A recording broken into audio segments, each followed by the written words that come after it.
Welcome back to another video, guys. It's been a long little while since I've uploaded. I've been busy getting back to work, had the holidays, and yeah, I just wanted to make this video. And we're on this property right here in Southern Ohio doing some bedding cuts. Um, so right above me is about a 1 acre food plot, and then over to my south is a larger destination food plot, uh 3 to 4 acres, I think. um Anyways, so we're in here kind of putting some immediate bedding off of this food plot, and as you can see, wide open timber. And you can see it just got started down here. But a lot of this is real young timber, and so it makes it, a little bit easier to cut some of this stuff because you're not too worried about future timber value or anything like that. But it can be done in other scenarios as well. So I've had really good success on some of my own properties that lay out like this, where you've got, timber that either, you don't want to harvest yet or can't be harvested yet due to not being mature, by coming in and doing these, pocket clear cuts essentially. And, I'm doing just a couple acres. Sometimes they're as small as a 1/4 acre. Other times they're as big as 3 to 4 acres, just kind of depending on the location.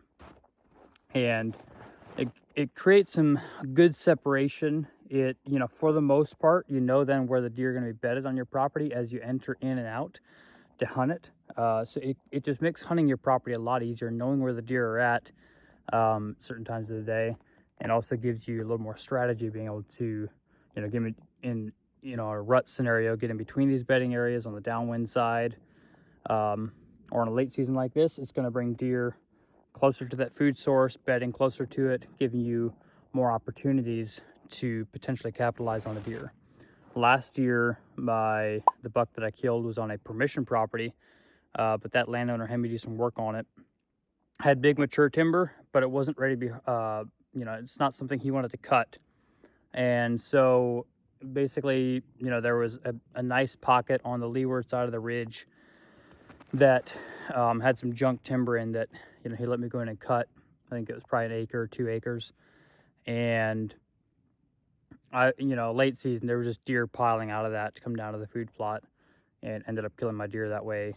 January 16th, he was bedded up in that cut, came down 150 yards off the hill down to the food source, and presented a 20-yard shot. So worked out really well. But yeah, I'm excited. We got a lot of cuts to do on this piece. I think this is about 120 acres. And so we're going to be doing quite a few of them kind of around. It's just this big top, and it drops off on both sides. So we'll see. I'm excited about this. So when you're doing these bedding cuts, I think a lot of people, don't really know what to look for, or what a bedding cut should look like, or how to approach a bedding cut. And there can be several approaches, and it's going to differ a little bit depending on what type of timber you have. So if you've got more big, size timber, medium size timber, I'm going to put in a little bit more girdles. I still want to get some stuff down on the ground, especially here in the winter. It gives them some fresh browse immediately, but it also just gives them, cover as that regeneration starts coming up in.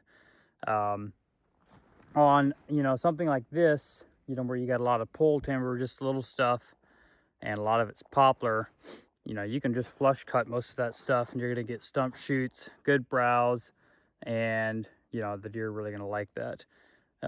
Ultimately, you want diversity inside your pockets. And so, a lot of this stuff has been flush cut. There's been a few that, work the hinge a little bit, that you'll get some shoots being thrown off of that.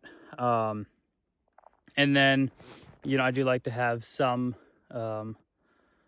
girdles as well inside. Just, you ultimately want diversity, but the number one thing that you're looking for is opening that canopy up. I've seen, on all the properties that I visit, a lot of pieces to where guys have gone in and attempted to do cuts where they have this tall story of medium to large size timber, potentially even harvestable timber, and they're trying to cut down these pole trees underneath that canopy. you're really not achieving anything by doing that. You need to be opening that canopy up where you've got no hindrance for the sun to come down and hit the forest floor. And so that's ultimately what I'm trying to do. I'm looking up, do we have full sun able to get down here? And you also need to be looking at the size of the pocket. It needs to be big enough that the trees on the sides aren't blocking that sunlight coming in either. So there's different things that you need to keep in mind when you're approaching a bedding cut, but those are some of the top ones. And then ultimately placement of these cuts is super important. You want them in a place to where they're not just bedding watching you access your property. You want to think about potentially how the deer are going to layer themselves in there. One thing that I really agree on Jeff Sturgis's take is seeing the deer layer. Here in Ohio doing deer recoveries, I see that a lot. I'm always taking mental note when I'm watching deer, looking for somebody's injured deer. I'm always looking at the other deer. What are they doing? Why is that buck bedded there? Why are all these does up here? And I have seen time and time again that layering actually happening, where you have these does bedded right off the food source, generally speaking, and then you had the bucks further back, staged.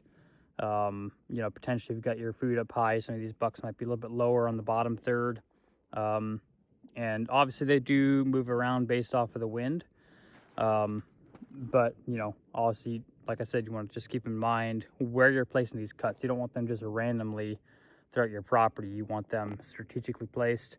And then on top of that, especially here in the hill country of Ohio, I've seen cuts that were totally fine and the deer still did not bed there because of the terrain. So ultimately you need to know where the deer are bedding based off of terrain, and then if you can add cover there, that's going to make that spot that much more desirable. So keep all those things in mind the next time you go to approach a bedding cut. Right now is the time to get out, start doing that. I've done cuts all the way up into April, but yeah, get out there, get the chainsaw, start cutting, make your season better next year. See you guys. See you in the next one.